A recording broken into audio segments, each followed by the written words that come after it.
أعوذ بالله من الشيطان الرجيم بسم الله الرحمن الرحيم وإذا سمعوا ما أنزل إلى الرسول ترى أعينهم تفيض من الدمع إلى آخر الآية. ഏഴാമത്തെ ജുസാണ് വൈദാ സമീഉ. കഴിഞ്ഞ ജുസുവിൻ്റെ അവസാന ഭാഗത്ത് നമ്മൾ പറഞ്ഞിരുന്നു മുസ്ലിമീങ്ങളുടെ ഏറ്റവും വലിയ ശത്രുക്കൾ ആരാണെന്നും അതുപോലെ തന്നെ ക്രൈസ്തവർക്ക് മുസ്ലിമീങ്ങളോട് കൂടുതൽ സ്നേഹമുണ്ട് എന്നും. അപ്പോൾ അതിന് കാരണമായി അള്ളാഹു പറയുന്നത് അവരിൽ പണ്ഡിതരും പുരോഹിതരുമൊക്കെയുണ്ട്. അപ്പോൾ അതുകൊണ്ട് തന്നെ അവർക്ക് അഹങ്കാരമില്ല എന്നതുകൊണ്ട് തന്നെ യാഥാർത്ഥ്യം മനസ്സിലാക്കിയാൽ അവർ ഉൾക്കൊള്ളാൻ തയ്യാറാകും എന്നുള്ള വിഷയമാണ്. അപ്പോൾ അതുമായി ബന്ധപ്പെട്ടൊരു സംഭവം അതിലേക്ക് സൂചിപ്പിക്കുന്ന ആയത്താണ് വൈദാ സമീഉ മാ ഉൻസില ഇലർ റസൂൽ എന്ന് തുടങ്ങുന്ന ജുസിലൂടെ അള്ളാഹു പറയുന്നത്. നമുക്കറിയാം, മക്കയിൽ മുസ്ലിമീങ്ങളുടെ ജീവിതം ദുസ്സഹമായപ്പോൾ നബി തങ്ങൾ സല്ലല്ലാഹു അലൈഹി വസല്ലം തങ്ങളുടെ കൽപ്പന പ്രകാരം കുറച്ച് സഹാബാക്കൾ ഹബിഷയിലേക്ക് ഹിജറ പോയി. അവിടെ ഉണ്ടായിരുന്ന രാജാവിൻ്റെ പേരാണ് നജാഷി. ഇത് സാധാരണ ഹബിഷയിലുള്ള രാജാക്കന്മാരുടെ സ്ഥാനപ്പേരായിട്ടാണ് അറിയപ്പെടുന്നത്, നജാഷി എന്ന്. അപ്പോൾ അദ്ദേഹം അവരെ സ്വീകരിക്കുകയും അപ്പോൾ മക്ക മുശ്രിക്കീങ്ങളുടെ ഭാഗത്തു നിന്ന് അദ്ദേഹത്തിന് മെസ്സേജ് പോവുകയും ഇവർ അക്രമികളാണ്, ഇവർ പുതിയ ഞങ്ങളുടെ മതങ്ങളെ തള്ളിപ്പറയുന്നവരാണ് എന്നൊക്കെ പറഞ്ഞുകൊണ്ട് മെസ്സേജ് പോവുകയും അങ്ങനെ അവരെ വിളിച്ചുകൊണ്ട് കാര്യങ്ങൾ അന്വേഷിക്കുകയും ചെയ്യും. അപ്പോൾ ജാഫർ ബിൻ അബി താലിബ് റളിയല്ലാഹു തആല അൻഹു, നബി തങ്ങൾ സല്ലല്ലാഹു അലൈഹി വസല്ലം തങ്ങളുടെ പിതൃവ്യൻ്റെ മകനാണ്, വളരെ കൃത്യമായി പരിശുദ്ധ ദീൻ എന്താണ് അദ്ദേഹത്തിന് പറഞ്ഞു കൊടുക്കുകയും അദ്ദേഹം അത് ഉൾക്കൊള്ളുകയും ശേഷം ഒരു സംഘത്തെ അദ്ദേഹം നബി തങ്ങൾ സല്ലല്ലാഹു അലൈഹി വസല്ലം തങ്ങൾ മദീനയിൽ വന്നു ഹിജ്റ ചെയ്ത് മദീനയിൽ വന്നെന്ന് അറിഞ്ഞതിന് ശേഷം ഒരു സംഘത്തെ മദീനയിലേക്ക് അയക്കുകയും ചെയ്യുകയുണ്ടായി. മദീനയിൽ ഈ സംഘം വരികയും പരിശുദ്ധ ഖുർആൻ നബി തങ്ങൾ സല്ലല്ലാഹു അലൈഹി വസല്ലം ഓതി കേൾപ്പിച്ചപ്പോൾ അവരുടെ കണ്ണുകൾ നിറയുകയും കണ്ണുനീരൊഴുകുകയും ഇത് സത്യമായ പ്രവാചകനാണ്, ഈ ഗ്രന്ഥം സത്യമായ ഗ്രന്ഥമാണ് എന്നവർ വിശ്വസിക്കുകയും അവർ മുസ്ലിമാകുകയും തിരിച്ച് അവർ മടങ്ങിപ്പോവുകയും ചെയ്യുകയുണ്ടായി. ഈ മഹാൻ, ഈ രാജാവ് മുസ്ലിമാകുക മാത്രമല്ല, നബി തങ്ങൾ സല്ലല്ലാഹു അലൈഹി വസല്ലം തങ്ങൾ ഇദ്ദേഹത്തിന് കാണാൻ കഴിഞ്ഞില്ല എങ്കിലും തങ്ങൾ സല്ലല്ലാഹു അലൈഹി വസല്ലം തങ്ങൾ ഇദ്ദേഹത്തിൻ്റെ ജനാസ വരെ നമസ്കരിപ്പിച്ചു എന്നാണ് ഹദീസുകൾ നമുക്ക് കാണാൻ കഴിയുന്നത്. ഇദ്ദേഹം മരണപ്പെട്ടു പോയെങ്കിലും നബി തങ്ങളെ കാണാതെയാണ് മരണപ്പെട്ടത്. പക്ഷേ മുസ്ലിമായി മരണപ്പെട്ടു. അതുകൊണ്ട് തന്നെ നബി തങ്ങൾ സല്ലല്ലാഹു അലൈഹി വസല്ലം ഇദ്ദേഹം ഹബിഷയിലുണ്ടായിരുന്നിട്ട് പോലും നബി തങ്ങൾ സല്ലല്ലാഹു അലൈഹി വസല്ലം തങ്ങൾ ഇദ്ദേഹത്തിൻ്റെ ജനാസ നമസ്കരിക്കുകയുണ്ടായി മദീനയിൽ. അപ്പോൾ ആ ഒരു സംഭവത്തിലേക്ക് സൂചിപ്പിച്ചുകൊണ്ടുള്ള ആയത്തുകളാണ് ഇതിൻ്റെ തുടക്ക ഭാഗത്ത് നമുക്ക് കാണാൻ കഴിയുന്നത്. അടുത്തത് സത്യത്തെ സംബന്ധിച്ചാണ് ഉള്ള പരാമർശമാണ്. അതായത് നമ്മുടെ സമൂഹത്തിൽ ചിലപ്പോഴൊക്കെ സത്യം ചെയ്യേണ്ട ഒരു സാഹചര്യം ഉണ്ടാകാറുണ്ട്. ഇടപാടുകൾ നടത്തുമ്പോഴും അതുപോലെ തന്നെ പ്രത്യേകിച്ച് കോടതി വ്യവഹാരങ്ങളിലൊക്കെ തന്നെ ചില സന്ദർഭങ്ങൾ സത്യം ചെയ്യേണ്ടതായിട്ട് വരും. അതുപോലെ തന്നെ നമ്മുടെ വാക്കുകൾ മറ്റുള്ളവർ വിശ്വാസത്തിലെടുക്കാൻ വേണ്ടിയും ചില സന്ദർഭത്തിൽ സത്യം ചെയ്യേണ്ടി വരും. പൊതുവേ സത്യം ചെയ്യുന്നത് നല്ലതല്ല. വളരെ അത്യാവശ്യ ഘട്ടങ്ങളിൽ മാത്രമേ സത്യം ചെയ്യാൻ പാടുള്ളൂ. സത്യം ചെയ്യുമ്പോൾ തന്നെ അള്ളാഹുവും അവൻ്റെ സിഫാത്തുകളെയും കുറിച്ചും വെച്ചുകൊണ്ട് സത്യം ചെയ്യാൻ പാടുള്ളൂ. മറ്റ് പിതാക്കന്മാരെ വെച്ചുകൊണ്ടൊന്നും സത്യം ചെയ്യാൻ പാടില്ല. ഇനി ഈ സത്യം ചെയ്തു കഴിഞ്ഞാൽ അത് ലംഘിച്ച്, അപ്പോൾ സത്യം ചെയ്യുമ്പോൾ അത് പല രൂപമുണ്ട്. ഒന്ന് വെറുതെ ചുമ്മാ പാഴ്വർത്തമാനമായി അറിയാതെ പറഞ്ഞു പോകുന്ന സത്യങ്ങൾ, അപ്പോൾ അതിന് പ്രത്യേകിച്ച് കഫാറ ഇല്ല. എന്നാൽ താൻ ഒരു കാര്യം ചെയ്യാൻ തീരുമാനിച്ച് സത്യം ചെയ്യുകയും എന്നിട്ട് അതിന് നേരെ വിപരീതം ചെയ്തു കഴിഞ്ഞാൽ അതിന് കഫാറ കൊടുക്കേണ്ടതുണ്ട്. അപ്പോൾ ആ കഫാറയും കുറിച്ചാണ് പരിശുദ്ധ ഖുർആനിൽ ഈ ആയത്തുകളിലൂടെ അല്ലാഹു സുബ്ഹാനഹു വ തആല പറയുന്നത്. അപ്പോൾ അതിനകത്ത് 10 മിസ്കീങ്ങൾക്ക് ഭക്ഷണം ഭക്ഷിപ്പിക്കുക എന്നുള്ളതാണ്, അല്ലെങ്കിൽ അവർക്ക് വസ്ത്രം കൊടുക്കുക, അതല്ലെങ്കിൽ അടിമയെ മോചിപ്പിക്കുക. ഈ മൂന്നിലേതെങ്കിലും ഒരു ഓപ്ഷൻ തിരഞ്ഞെടുക്കാം. ഇത് സത്യം ലംഘിച്ചാലുള്ള കഫാറയാണ്. ഇതേത് സത്യമാണ്? ഒരു കാര്യം ചെയ്യുമെന്ന് സത്യം ചെയ്ത് പറയുകയും എന്നിട്ട് അത് ചെയ്യാതെ അതിൻ്റെ ഓപ്പോസിറ്റ് കാര്യം ചെയ്യുകയും ചെയ്തു. അപ്പോൾ ഇങ്ങനെ സംഭവിച്ചു കഴിഞ്ഞാൽ അയാൾ കഫാറ കൊടുക്കൽ നിർബന്ധമാണ്. എന്നാൽ ഈ 3 കാര്യങ്ങൾ ചെയ്യാൻ അയാൾക്ക് കഴിയുന്നില്ല എങ്കിൽ പിന്നെയുള്ളത് 3 ദിവസം നോമ്പ് പിടിക്കുക എന്നുള്ളതാണ്. നേരത്തെ പറഞ്ഞ 3 കാര്യം ചെയ്യാൻ കഴിവില്ല എങ്കിൽ പിന്നെ നോമ്പ് പിടിക്കുക എന്നുള്ളതാണ്. അതിനുശേഷം പരിശുദ്ധ ഖുർആനിൽ മദ്യം ഹറാമാക്കിക്കൊണ്ടുള്ള അവസാന ഘട്ടത്തിലെ ആയത്തിറങ്ങുകയാണ്. യാ അയ്യുഹല്ലദീന ആമനൂ ഇന്നമൽ ഖംറു വൽ മൈസിറു വൽ അൻസാബു വൽ അസ്ലാമു റിജ്സും മിൻ അമലി ശൈത്താൻ. ഇവിടെ മദ്യത്തിനോടൊപ്പം ചേർത്ത് പറഞ്ഞ ചില കാര്യങ്ങളുണ്ട്. മൈസിർ, അൻസാബ്, അസ്ലാം, ഇതെല്ലാം മ്ലേച്ഛമാണ്, ശൈത്താൻ്റെ പ്രവർത്തികളാണ്, അതുകൊണ്ട് നിങ്ങളിത് വെടിയുക എന്നാണ് പറഞ്ഞത്. ഇത് ഈ ജാഹിലിയ കാലഘട്ടത്തിൽ ഉണ്ടായിരുന്ന വ്യത്യസ്ത രൂപങ്ങളാണ്, ചൂതാട്ടത്തിൻ്റെ വ്യത്യസ്ത രൂപങ്ങളാണിതെല്ലാം. ചിലത് അമ്പിൽ പേരെഴുതി എല്ലാവരുടെ ചേർന്നൊരൊട്ടകം, എന്നിട്ട് ആരുടെ പേര് ആണോ ആർക്കാണോ കിട്ടുന്നത് അത് വെച്ചുകൊണ്ട് ഒട്ടകത്തിൻ്റെ മാംസം അവരെന്ത് ചെയ്യും, വീതിച്ചെടുക്കും. അപ്പോൾ അന്നുണ്ടായിരുന്ന വ്യത്യസ്ത രൂപങ്ങളാണ് ചൂതാട്ടത്തിൻ്റെ. അപ്പോൾ ഈ ചൂതാട്ടത്തിൻ്റെ എല്ലാ രൂപങ്ങളും പരിശുദ്ധ ഖുർആൻ നിഷിദ്ധമാക്കിയിരിക്കുന്നു. എല്ലാ രൂപവും മൈസിർ എന്ന് പറയുന്ന വാക്കിനകത്ത് വരും. ഇന്നത്തെ ലോട്ടറി അന്നുണ്ടായിരുന്ന ചൂതാട്ടത്തിൻ്റെ മറ്റൊരു പുതിയ വെർഷനാണ്. എല്ലാവരും പൈസ ഇടുന്നു, എന്നിട്ട് ഒരാൾക്ക് അടിക്കുന്നു, ബാക്കിയുള്ളവർക്ക് എല്ലാവർക്കും എന്ത് ചെയ്യുന്നു, ഒന്നും കിട്ടാതെ പോകുന്നു. അപ്പോൾ ഇത് പരിശുദ്ധ ഖുർആനിൽ ഹറാമാക്കിയത് തന്നെയാണ്. മദ്യം പോലെ ലോട്ടറി എല്ലാം തന്നെ ഒരു മുസ്ലിമിന് നിഷിദ്ധമാണ്, അത് ഹറാമാണ്. കാരണം ഇതിലൂടെ മനുഷ്യൻ്റെ ഇടയിൽ ശത്രുതയും ദേഷ്യവും ഒക്കെയാണ് ഉണ്ടാകുന്നത്. ഖംറിലും മൈസറിലുമെല്ലാം. ഇതാണ് പരിശുദ്ധ ഖുർആൻ നമുക്ക് പഠിപ്പിച്ചു തരുന്നത്. അതുകൊണ്ട് അള്ളാഹുവിനെയും അള്ളാഹുവിൻ്റെ റസൂലിനെയും എന്ത് ചെയ്യുക, നമ്മൾ വഴിപ്പെടുക, അതനുസരിച്ച് ജീവിക്കുക എന്നാണ് പരിശുദ്ധ ഖുർആൻ ഈ അടുത്ത ആയത്തിലൂടെ പറയുന്നത്. ശേഷം ഇഹ്റാമിൻ്റെ അവസ്ഥയിൽ, ഹജ്ജിന് പോകുന്ന സമയത്ത് ഇഹ്റാമിൻ്റെ അവസ്ഥയിൽ മൃഗവേട്ട അനുവദിക്കുന്നതല്ല, മൃഗവേട്ട പാടില്ല എന്നുള്ള ആയത്താണ്. അതിൽ തന്നെ കരയിലെ മൃഗങ്ങളാണ് തടയപ്പെട്ടിരിക്കുന്നത്. കടലിലെ മൃഗങ്ങളെ പിടിക്കുന്നതിന്, അതായത് കടലിലുള്ള മീൻ പിടിക്കുന്നതിന് നമുക്ക് എന്തില്ല, തടസ്സമില്ല. സയ്യിദുൽ ബർ, അതായത് കരയിലുള്ള മൃഗവേട്ട. സയ്യിദുൽ ബഹർ എന്ന് വെച്ചാൽ കടലിൽ നമ്മൾ എന്ത് ചെയ്യുക, മത്സ്യത്തെ പിടിക്കുക. അപ്പോൾ കടലിൽ മത്സ്യങ്ങളെ പിടിക്കുന്നത് ഇഹ്റാമിൻ്റെ അവസ്ഥയിലാണെങ്കിലും കുഴപ്പമില്ല എന്നുള്ളതാണ്. അതിനുശേഷം അതുമായി ബന്ധപ്പെട്ട് പരിശുദ്ധ കഅബത്തുല്ലാഹി അല്ലാഹു സുബ്ഹാനഹു വ തആല പവിത്രമാക്കിയിരിക്കുകയാണ് എന്നുള്ള ആയത്താണ് അതിനുശേഷം പറഞ്ഞിരിക്കുന്നത്. ഇനി ഒരു സുപ്രധാന വിഷയം സഹാബാക്കളോടായിട്ട് പരാമർശിച്ചിരിക്കുന്നതാണ്. പൊതുവെ ശരീഅത്തിൻ്റെ ഏതെങ്കിലും ഒരു ഹുക്കുമുകൾ വന്നു കഴിഞ്ഞാൽ നമ്മൾ അത് കൃത്യമായി അമൽ ചെയ്യുക എന്നുള്ളതല്ലാതെ അതിനകത്ത് കൂടുതൽ ചോദ്യങ്ങൾ നമ്മൾ ഉന്നയിക്കാൻ പാടില്ല. ബനു ഇസ്രായേലിൻ്റെ സംഭവം നമ്മൾ കേട്ടതാണ്. ഒരു പശുവിനെ അറുക്കാൻ പറഞ്ഞപ്പോൾ അവരത് അറുത്തിരുന്നെങ്കിൽ തീർന്നു വിഷയം. പക്ഷേ അതിനകത്ത് ചോദ്യങ്ങൾ ആവർത്തിച്ച് ചോദിച്ചുകൊണ്ടേയിരുന്നു. അപ്പോഴെന്ത് ചെയ്തു, അതിനകത്ത് കൂടുതൽ നിബന്ധനകൾ വന്നുകൊണ്ടേയിരുന്നു. എന്നതുപോലെ ഒരു ഹജ്ജിൻ്റെ സമയത്ത് പരിശുദ്ധ ഹജ്ജിൻ്റെ നിർബന്ധതയുമായി ബന്ധപ്പെട്ട ഒരു സഹാബി നബി തങ്ങൾ സല്ലല്ലാഹു അലൈഹി വസല്ലം തങ്ങളോട് ചോദിക്കുന്ന ഒരു സംഭവമുണ്ട്. അലിയാമിന ഹാദ, ഈ വർഷം മാത്രമേ ഉള്ളത്, എല്ലാ വർഷവും ഹജ്ജ് ചെയ്യണമെന്ന്. പിന്നെ നബി തങ്ങൾ സല്ലല്ലാഹു അലൈഹി വസല്ലം നീരസം പ്രകടിപ്പിക്കുന്നുണ്ട്. അതെന്തിനാണ് ചോദിക്കുന്നത്? കാരണം അത് ചോദിച്ച് ഇനി അങ്ങനെ ഫർളായി കഴിഞ്ഞാൽ എല്ലാ വർഷവും ഹജ്ജ് എന്താകും, നിർബന്ധമാകും. അപ്പോൾ ഇസ്ലാം ഒരു കാര്യം തുടരെ ചെയ്യണമെന്നുണ്ടെങ്കിൽ അത് പരിശുദ്ധ ഖുർആൻ തന്നെ കൃത്യമായി അത് നമുക്ക് എന്ത് ചെയ്യും, പറഞ്ഞു തരും, ഇത് തുടരെ ചെയ്യണമെന്ന്.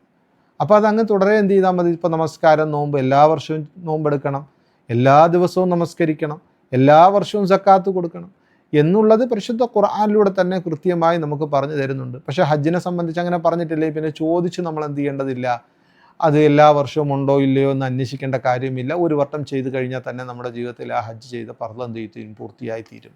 അതുകൊണ്ട് ആവശ്യമില്ലാത്ത ചോദ്യങ്ങൾ ഒഴിവാക്കാനാണ് ഈ ആയത്തിലൂടെ അല്ലാഹു സുബ്ഹാനഹു വ തആല പറയുന്നത്. അതുപോലെ തന്നെ ജാഹിലിയ കാലഘട്ടത്തിൽ മൃഗങ്ങളെ നേർച്ചയാക്കിയിരുന്ന വ്യത്യസ്ത രൂപങ്ങളുണ്ട്. അതിന് വ്യത്യസ്തമായ രൂപങ്ങളിലൂടെ അവർ മൃഗങ്ങളെ നേർച്ചയാക്കിയിരുന്നു. ഓരോന്നിനും വ്യത്യസ്ത പേരുകളും കൊടുത്തിരുന്നു. ബഹീറ, സായിബ, വസീല എന്നൊക്കെ തുടങ്ങുന്ന ഹാം എന്ന് പറയുന്ന വ്യത്യസ്ത പേരുകൾ. അതിനുശേഷം സഹാബാക്കൾക്ക് വേണ്ട ഒരു പ്രത്യേക നിർദ്ദേശമാണ്, സഹാബാക്കൾ ഈ ദഅവത്തിൻ്റെ പരിശ്രമം നടത്തുമ്പോൾ അവരൊരുപാട് ആഗ്രഹിക്കുന്നു അവരുടെ കുടുംബത്തിലുള്ളവർ അവരുടെ കൂട്ടുകാർ എല്ലാം പരിശുദ്ധ ദീനിലേക്ക് കടന്നു വരാൻ അവർ ഒരുപാട് ആഗ്രഹിക്കുന്നു. പക്ഷെ അവരുടെ ആഗ്രഹം അനുസരിച്ച് നടക്കുന്നില്ല. അപ്പോൾ അവർക്ക് വിഷമമുണ്ട്, ഞങ്ങളുടെ ദൗത്യം പൂർത്തിയാക്കുകയോ അവരൊന്നും ദഅവത്ത് സ്വീകരിച്ചില്ലല്ലോ എന്ന വിഷമം.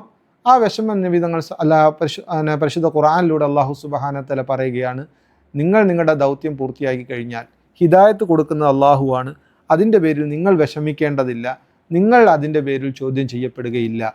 നിങ്ങളുടെ ദൗത്യം പൂർത്തിയാക്കുക എന്നത് അത് ദഅവത്താണ്. നിങ്ങളുടെ ദഅവത്തിൻ്റെ അമൽ ചെയ്യുക എന്നുള്ളതാണ് നിങ്ങളുടെ ഉത്തരവാദിത്തം. അതിനുശേഷം അത് സ്വീകരിക്കുക വേണ്ട എന്നത് അവർ തീരുമാനിച്ചിട്ട് അതിൻ്റെ പേരിൽ നിങ്ങൾ ഒരിക്കലും ചോദ്യം ചെയ്യപ്പെടുകയില്ല എന്നുള്ളതായത്. ഇതിനുശേഷം ഈസാ നബി അലൈഹി സ്വലാത്തു വസ്സലാമുമായി ബന്ധപ്പെട്ട അള്ളാഹു സുബ്ഹാനഹു വ തആല അദ്ദേഹത്തിന് കൊടുത്ത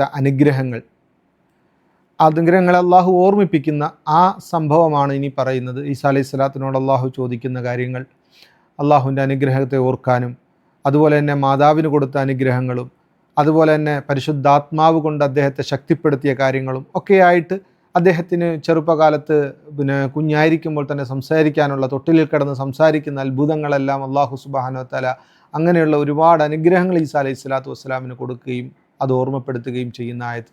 അപ്പോൾ അതുമായി ബന്ധപ്പെട്ടാണ് നമ്മൾ ആയത്തിൻ്റെ സൂറത്തിൻ്റെ തുടക്കം സൂചിപ്പിച്ചതുപോലെ ഹവാരിയങ്ങൾ ഈസാ അലൈഹി സ്വലാത്തു വസ്സലാമിനോട് ഈ പറയപ്പെട്ട ഭക്ഷണത്തളിക ഇറക്കിത്തരാൻ പറഞ്ഞതുമായി ബന്ധപ്പെട്ട വിഷയം. ഈ പേരിലാണ് മാഇദ എന്ന പേര് തന്നെ ഈ സൂറത്തിന് ലഭിക്കുകയും ചെയ്തത്. ഈ സൂറത്തിൻ്റെ അവസാന ഭാഗങ്ങളിൽ ബഹുമാനപ്പെട്ട ഈസാ അലൈഹി സ്വലാത്തു വസ്സലാമിനോട് അല്ലാഹു സുബ്ഹാനഹു വ തആല ചോദിക്കുന്ന ഓരോ രൂപം, അതായത് കൃത്യമായി നമ്മുടെ മുന്നിൽ കൺമുന്നിൽ കൊണ്ടുവരുന്നത് പോലെ ആഖിറവുമായിട്ടുള്ള ആ രംഗം ഈസാ അലൈഹി സ്വലാത്തു വസ്സലാമിനോട് അള്ളാഹു ചോദിക്കുന്നു.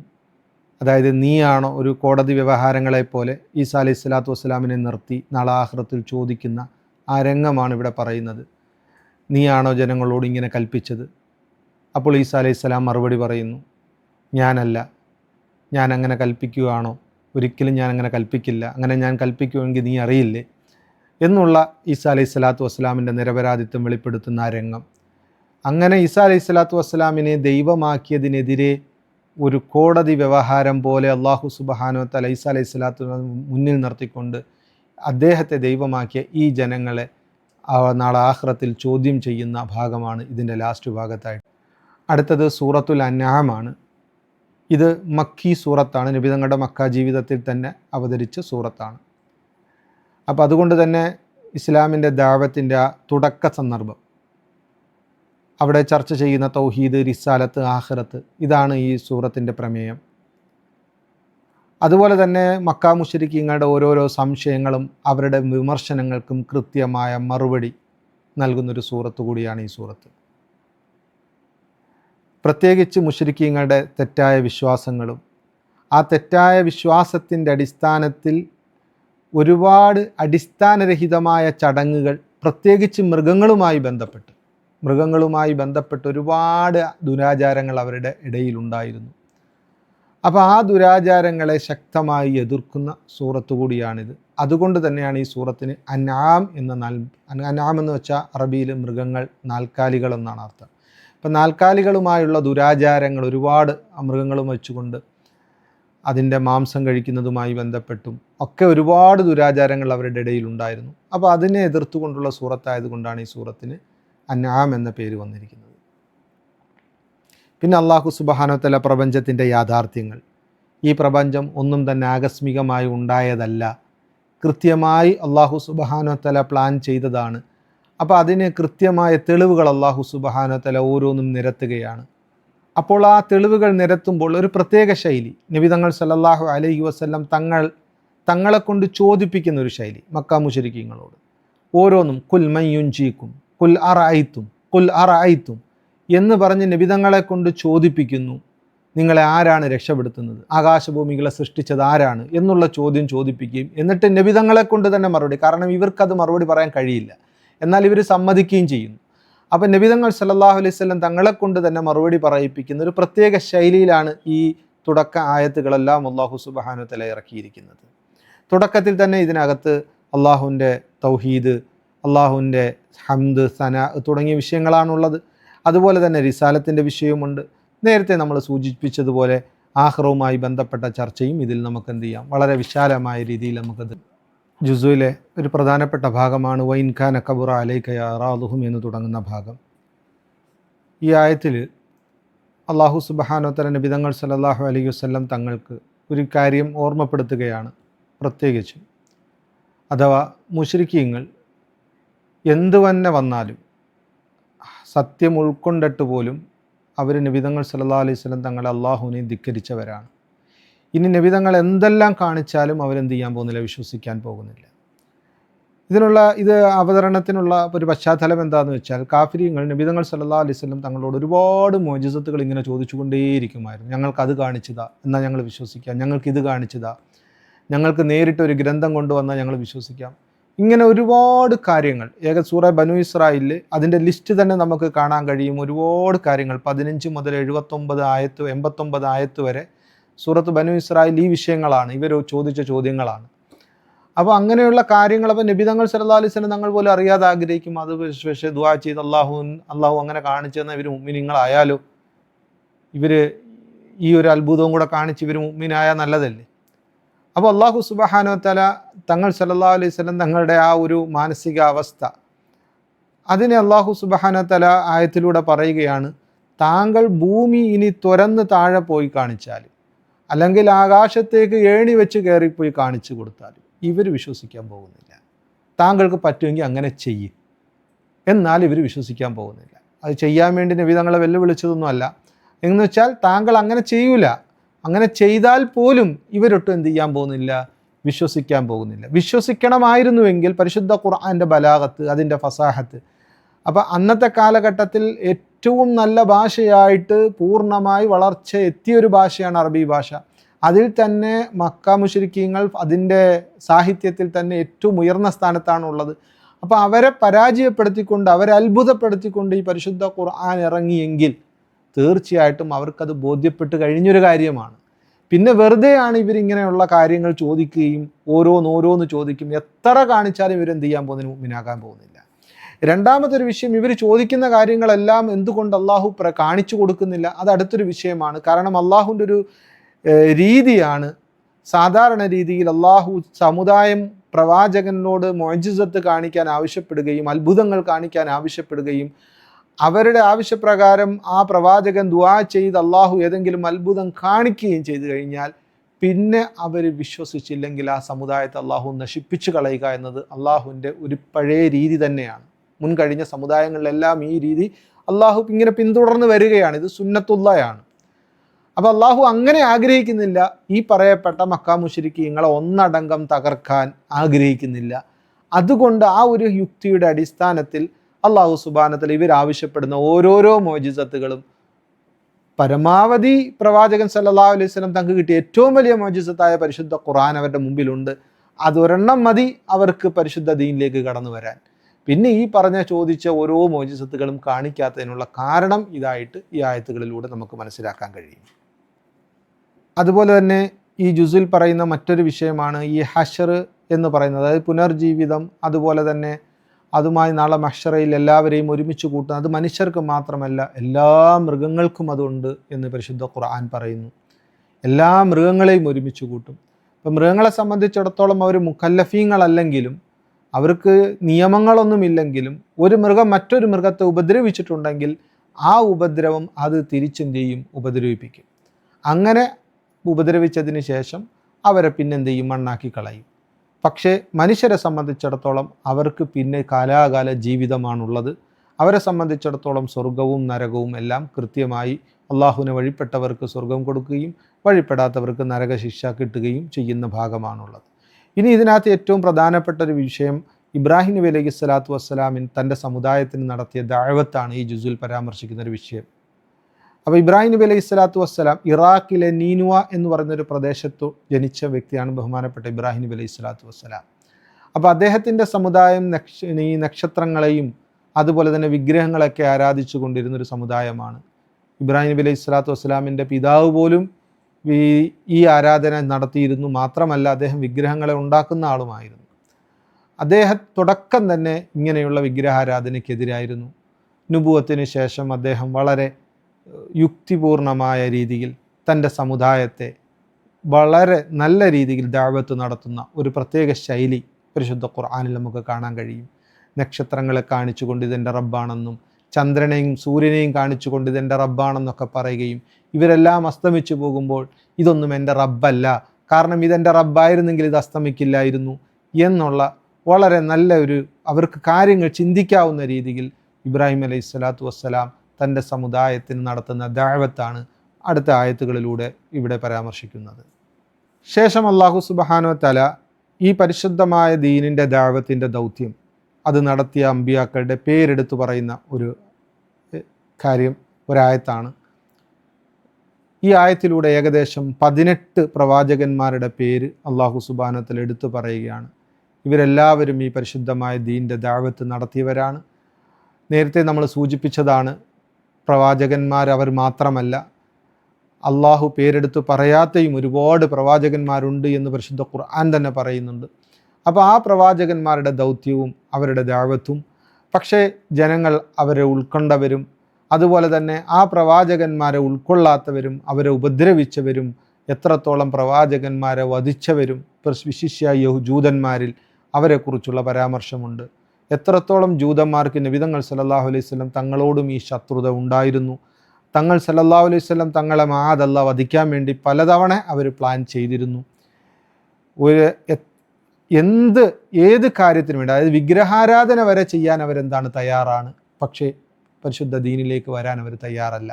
അപ്പോൾ അതുമായി ബന്ധപ്പെട്ട് മാലിക് ബിൻ സൈഫിൻ്റെ ഒരു സംഭവവുമായി ബന്ധപ്പെട്ട് പരിശുദ്ധ ഖുർആനിലെ ആയത്ത് വമാ ഖദറുല്ലാഹ ഹഖ ഖദ്രി ഇദ് ഖാലു മാ അൻസലല്ലാഹു അലാ ബശരിൻ മിൻ ഷൈഇൻ.